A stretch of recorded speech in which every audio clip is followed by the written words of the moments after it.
నమస్తే. ఇన్నాళ్ళు నన్ను సపోర్ట్ చేస్తూ, ఎంకరేజ్ చేస్తూ మీ ప్రేమని నాకు అందిస్తున్న ప్రతి ఒక్కరికి కృతజ్ఞతలు.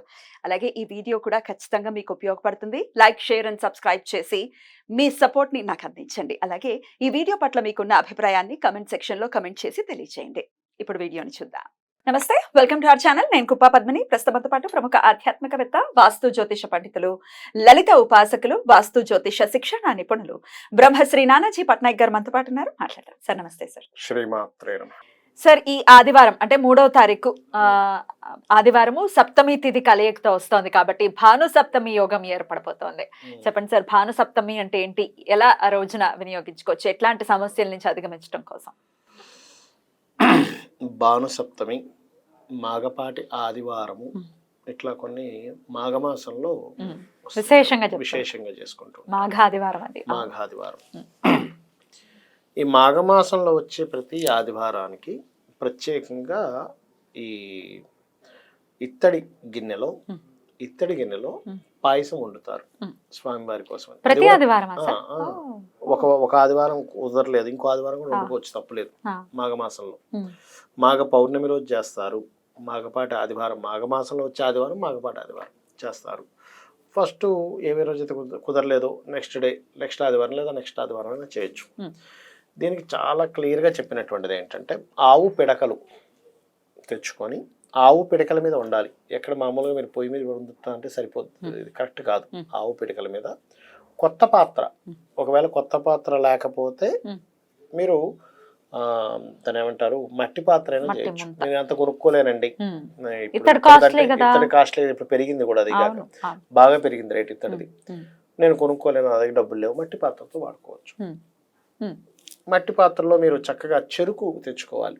చెరుకుతోనే కలపాలి, గంటతో కలపకుండా ఈ ఆదివారం నాడు స్వామివారికి గనక నైవేద్యం తయారు చేసి బెల్లంతో చేసినటువంటి పాయసాన్ని నైవేద్యం పెట్టినట్లయితే ఖచ్చితంగా ఏమవుతుందంటే, వీళ్ళకి పూర్వజన్మ కర్మలు తొలగిస్తాను అని సూర్య భగవానుడు స్వయంగా చెప్పాడు ఈ విషయం. ఇది వీళ్ళు చెప్పినటువంటి, సూర్యుడు స్వయంగా చెప్పినటువంటి అంశం.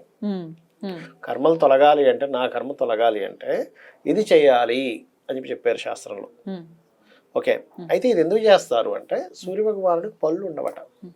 ఇలా మనం పెట్టినటువంటి పదార్థాన్ని స్వామివారికి నైవేద్యం పెట్టినప్పుడు సంవత్సరం పాటు వస్తాయి ఆటోమేటిక్ గా, ఆయనకి పళ్ళు వస్తాయి, అందుకని చేస్తారు. ఇది శాస్త్రంలో ఉన్నటువంటిది. అలాగే 7 చిక్కుడుకాయలు తీసుకుని రథంగా కూడా తయారు చేస్తారు, మీకు తెలుసు. చిక్కుడుకాయలు రేగి పళ్ళతో, అలాగే చిక్కుడు ఆకు కూడా పైన వేస్తారు. ఇలా చేసినట్లయితే మీ యొక్క జీవిత రథం ఏదైతే ఉందో ఎక్కడ ఆటంకం లేకుండా చూసుకుంటాను ఆయనే చెప్పాడు. 7 చిక్కుడుకాయలతో చేయమని కూడా ఆయనే చెప్పాడు. Beautiful sir. అయితే ఇది రథ సప్తమికి మనకు తెలుసు, చేస్తాం. ఆ రోజు చేసినా కూడా మళ్ళీ ఇప్పుడు వచ్చేటటువంటి భాను సప్తమికి చేసుకోవచ్చు. ఆ రోజు చేయలేదు, కుదరలేదు, రథ సప్తమి రోజు నేను చేయలేకపోయాను, కుదరలేదు, ఒకవేళ కుదిరింది అయినా మళ్ళీ చేసుకోవచ్చు, తప్పేం కాదు. మాఘపాటి ఆదివారం రోజు మరలా కూడా మీరు చేసుకోవచ్చు. చేయలేని వాళ్ళు చేయొచ్చు, ఒకసారి చేసామండి, నో ప్రాబ్లం, అదేం లేదు. ఎందుకంటే ఈ మాఘమాసం ఎందుకు పౌర్ణమి, మాఘమాసం రోజు ఎందుకు ప్రత్యేకంగా చెప్తారు అంటే, ఈ సూర్య భగవానుడు తన రాశిని తను చూసుకుంటుంటాడు. తన రాశిలో ఉన్నా, తన రాశిని తను చూసుకుంటున్నా కూడా జరిగేటువంటి ఫలితాలు ఏమిటి అంటే, ఒకటే గుర్తుపెట్టుకోండి, ఇక్కడ ఈ కాంబినేషన్ ఏదైతే ఉందో, రవి ఎప్పుడైతే చూస్తుంటాడో, వీక్షిస్తుంటాడో, పాపాన్ని పూర్తిగా తొలగించేటువంటి శక్తి యూనివర్స్కి వస్తుంది ఆ టైంలో.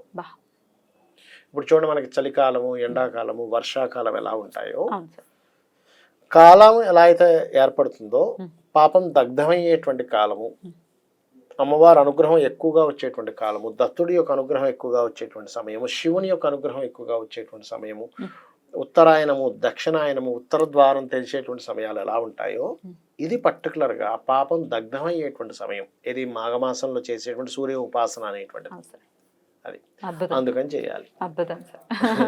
సో ఒకసారి చేస్తామండి చాలు అనుకోవటం కాదు, ఆయన ప్రతి రోజు వచ్చేస్తున్నారు పాపం మన కోసం, మన బ్రతుకు కోసం రావట్లా.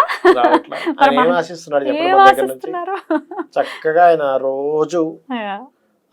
ఇప్పుడు చూడండి, సూర్య భగవానుడు లేకపోతే మనకు వర్షాలు ఎలా వస్తాయి? జీవం లేదు, జీవమే లేదు, నాశనమే. అంతే కదా. ఆయనకు ప్రీతికరమైనటువంటి మాఘమాసం కాబట్టి ఖచ్చితంగా మనం యూటిలైజ్ చేయాలి. సప్తమి తిథితో ఏంటి సార్ ఆయనకి అంత ఇది రిలేషన్? అశ్వాలు స్వామివారి దగ్గర 7 సప్త కిరణాలు, సప్త సంబంధమైన దాంతో అతనన్నిటినీ మనకు అందిస్తూ ఉంటాడు ఆయన. ఓకే. ఇంకోటి ఏంటంటే మనకి సూర్యుడికి సంబంధించినటువంటి ఒక ఇది ఉంది. సూర్యుడు ఆదిత్య హృదయాన్ని పూర్తిగా మీరు కనుక అర్థం చేసుకుంటే లేని దేవత సూర్యుడిలో లేదని చెప్తుంది ఆదిత్య హృదయం. సకల దేవతలు ఆయన సకల దేవతలు సూర్యనారాయణమూర్తి అంటాం కదా మనం. సూర్యనారాయణమూర్తి. గొప్ప విషయం ఏంటంటే మీరు గనక రోజు ఉపాసన చేస్తూ రోజు కొంచెం ఇలా కూర్చొని మీరు ఎనీ క్వశ్చన్ వేయండి, వెంటనే ఆన్సర్ వస్తుంది. అది కూడా ఆ ఆన్సర్ ఇంకా దీనికి మించిన ఆన్సర్ ఇంకోటి లేదని అనేటువంటి ఆన్సర్ వస్తుంది. ఏ క్వశ్చన్ అయినా వేయండి. అంటే మన మనసుకి తెలుస్తుందా సార్ ఆన్సర్? ఎలా ఉంటుందంటే స్టార్టింగ్ లో నేను ప్రయోగం చేసినటువంటిది నేను వేరే వాళ్ళకు కూడా నేను అడిగినప్పుడు వాళ్ళకు కూడా వచ్చిన అనుభవాలు చెప్తున్నాను మీకు.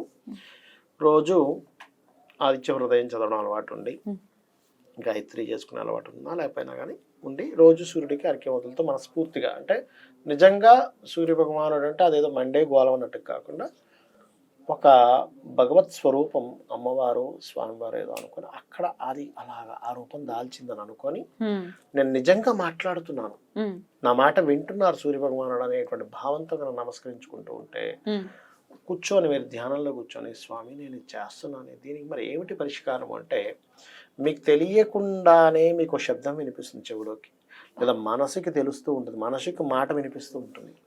మీరు యాజ్ ఇట్ ఈస్గా దాన్ని పాటించారు 100% రిజల్ట్ వస్తుంది. నేను చూశాను. అక్కడ నుంచి వచ్చిన ఆన్సర్ని మీరు పాటించాలి. దాన్ని వదిలేస్తే అది వినపడటం కూడా మానేస్తుంది. మళ్ళీ టీచర్ని ఒక అడిగి టీచర్ చెప్పినట్టు చేయనట్టే ఉంటుంది, అంతే కదా. కానీ ఖచ్చితంగా వస్తుంది ఆన్సర్. నేను చాలా క్లియర్గా విన్నాను అది. ఎందుకంటే చెప్తాను చూడండి, ఆస్ట్రాలజీ కదా నా సబ్జెక్ట్. ఇప్పుడు అంతా అంటే అన్ని విషయాలు గురువుల దగ్గర తెలియవు, మనకి చెప్పరు కూడా చాలా మటుకు. చాలా దీనిలో సాధన చేసుకోవాలి. గురువులు చెప్పేది 5-10%, 90% మనం ఓన్ సాధన చేసుకోవాలి కొన్ని సంవత్సరాల పాటు. దాదాపుగా 10-12 ఏళ్ల పాటు దీని సాధన ఉంటుంది రెగ్యులర్గా. అలా సాధనలో ఇప్పుడు మరి వీళ్ళకి ఎవరైనా జాతకుడికి ఇది జరగాలంటే ఏం ఉండాలి కాంబినేషను అని కూర్చొని సూర్యభగవాను అడిగితే వచ్చేది. తీరా చూస్తే దాని తర్వాత కొన్ని గ్రంథాలు ఉంటాయి చూసారు మనకి. అప్పటి వరకు మనం చదవని గ్రంథం ఉంటుంది, అందులో ఎవరో మహర్షి ఆ మ్యాటర్ రాసి ఉంటుంది. అక్కడ ఉపాసన చేత వస్తుంది. ఇప్పుడు మామూలుగా అర్ఘ్యం ఇవ్వటం కూడా తెలియని వాళ్ళు ఉంటారు స్వామికి. అసలు దండం పెట్టడం కూడా చెయ్యము, లేకపోతే సూర్యోదయం అయిన తర్వాత లేవటం, ఇట్లాంటివి ఏమో ఉంటాయి కదా సార్. అది ఖచ్చితంగా సూర్య అపచారాలే ఇవన్నీ చేయటం. అప్పుడు కూడా ఒకవేళ మనం కావాలి నాకు ఆన్సర్ అంటే స్వామి స్పందిస్తారా? మీరు కొన్ని రోజులు చేస్తే ఇస్తాడు, కొన్ని రోజులు చేయాలి. ఎందుకంటే ఆత్మకారకుడు అంటారు సూర్య భగవాను. అంటే నీలో ఉన్న ఆత్మ ఏదైతుందో సూర్యుడే. సూర్య భగవానుడే ఆత్మ. నీలో ఆత్మ ఉందిగా, నువ్వు నమ్మావు కానీ ఇన్ని రోజులు చేయలేదు, కానీ ఆయన నాకు ఇస్తాడు ఆన్సర్ అని నమ్మావు, ఖచ్చితంగా ఆన్సర్ దొరుకుతుంది. ఎందుకంటే నువ్వు ఆయన దగ్గరికి వెళ్ళావు కాబట్టి, నీ నమ్మకాన్ని ఉమ్ము చేయకూడదు కాబట్టి, నువ్వు మళ్ళీ ఇక్కడ నుంచి నువ్వు తరిస్తావు కాబట్టి ఇప్పుడు ఒక ఆన్సర్ వచ్చింది అనుకో, అమ్మా అరే నిజమే నాకు ఆన్సర్ వచ్చింది, కరెక్ట్ అయిందే, ఇంకా నమ్మడం ఇంకా స్ట్రాంగ్ అవుతుంది. కాబట్టి నువ్వు తరింపజేయాలనే దాంతోనే ఎవరైతే అర్ఘ్యం వదులుతారో వాళ్ళు జన్మించగానే సూర్యుడు ఆనందపడతాడట, నాకు అర్ఘ్యం వీరిచ్చేవాడు ఒకడు. మీరు ఆస్ట్రాలజికల్ గా కూడా నాకు చెప్పండి సార్, ఇది మంచి సబ్జెక్ట్ కాబట్టి ఆన్ దిస్ పాయింట్. కొంతమంది జాతకాల్లో సూర్యుడు వీక్ గా ఉండటము, సూర్యుడు వల్ల ఇబ్బంది పడేటంటే, అంటే సూర్యుడు కాదు వాళ్ళ ప్రారంభం వల్ల ఇబ్బంది పడటం ఉంటుంది. ఆయన్ని బలోపేతం చేసుకోవడం కోసం ఇట్లాంటి పవర్ఫుల్ డేస్ ని యూజ్ చేసుకుని ఆయన్ని ఎలా ప్రసన్నం చేసుకో. ఇప్పుడు ఎలా అంటే నిజంగా మీరు అన్నట్టుగా సూర్యుడు కనుక వీక్ గా ఉంటే, ఇంకోటి అది కాకుండా ఇప్పుడు శని భగవానుడిని కంబస్ట్ చేసుకుంటున్నాడు సూర్య భగవానుడు, కర్మకారకుడిని. ఇప్పుడు ప్రజెంట్ అది నడుస్తుంది కూడా. ఇప్పుడు ఇంకా చాలా ముఖ్యం మీరు అన్నట్టుగా ఎవరి జన్మ జాతకంలో అయినా వీక్గా ఉన్నాడు అనుకోండి సూర్యుడు, అంటే డెబిలిటేషన్లోనూ బలం లేదు, అలాంటి ప్రమోషన్స్ రావు, తండ్రితో వివాదాలు ఉంటాయి. అంటే రవి వివాదాగ్రహ సంబంధంతో ఉన్నాడు అనుకోండి, తండ్రితో గొడవలు ఉంటాయి, లేదా అధికారులతో గొడవలు ఉంటాయి. ఇవి ఉన్నాయి అంటే సూర్య భగవానుడు చేస్తే ఇవి తగ్గుతాయి. అందులో పర్టికులర్గా వివాదాలు ఉన్నప్పుడు సూర్యుడిని చూస్తూ ఓం మిత్రాయ నమః అని చెప్పి చేసుకుంటే ఇంకా ఖచ్చితంగా బాగుంటుంది. Beautiful sir. మరి ఇలా ప్రకృతి అందిస్తున్నటువంటి ఈ పవర్ఫుల్ డేస్ ని వినియోగించుకోవాలి. పంచాంగాలు రాసేది కూడా అందుకే కదా, ఇట్లాంటి డేస్ వస్తున్నాయి, చక్కగా మీరు యూటిలైజ్ చేసాం, ఈ పూజలు ప్రకృతి అందిస్తాం అంతే. అందుకే మిమ్మల్ని అడగడం జరిగింది సార్. చాలా బ్యూటిఫుల్ గా ఎక్స్ప్లెయిన్ చేశారు. భాను సప్తమిని ప్రతి ఒక్కరు కూడా వినియోగించుకుని ఆ సూర్యనారాయణ మూర్తి అనుగ్రహం ప్రతి ఒక్కరికి పరిపూర్ణంగా ఉండాలని మనస్ఫూర్తిగా కోరుకుంటూ thank you so very much sir. నమస్తే. శ్రీమాత్రే నమః.